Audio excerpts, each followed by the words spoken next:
Rima Hassan a encore frappé.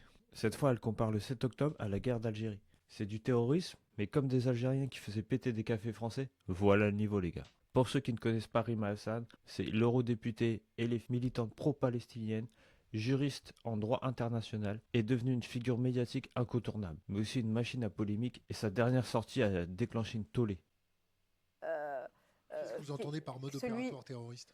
le 7, j'ai eu l'occasion de le dire, c'est un mode opératoire terroriste. Mais je veux dire, c'est comme les Algériens quand ils font péter des cafés ou des Français,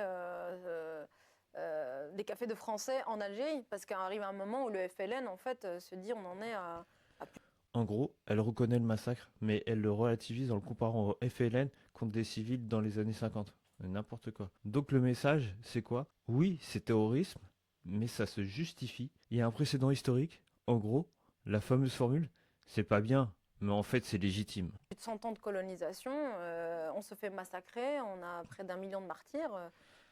Ces Français n'ont pas l'air de comprendre que on veut notre indépendance.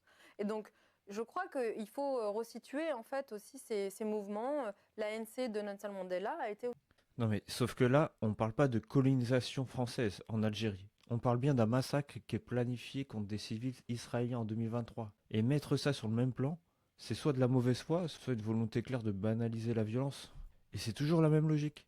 Quand ça vient de l'islamisme ou de certains mouvements radicaux, on trouve toujours des excuses. Mais quand ça vient d'ailleurs, là, comme par hasard, c'est condamnation unanime. Non mais les gars, imaginez, 2 secondes, un député RN disant le Bataclan, c'est du terrorisme. Mais comme les résistants qui faisaient sauter des trains.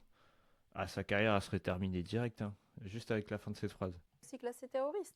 Vous avez vu les Donc, vidéos, vous parlez de terrorisme, vous avez vu je veux juste terminer, ça ne te dérange pas, parce que j'ai fait une toute petite parenthèse sur moi, mais ce que je voulais juste conclure sur ce qui est problématique dans ce régime présidentiel, où on a Le résultat pour ce double discours, enquête judiciaire, accusation d'apologie du terrorisme, tollé médiatique, soutien massif de son camp, qui parle de liberté d'expression. Bref, 2 poids 2 mesures. C'est quand c'est les filles, on relativise. Quand c'est la droite, c'est la guillotine médiatique. On la connaît déjà celle-là. Voilà la vérité. En cherchant à contextualiser Rima Hassan légitime indirectement le terrorisme. En gros, le terrorisme, et bah ça reste le terrorisme. Point.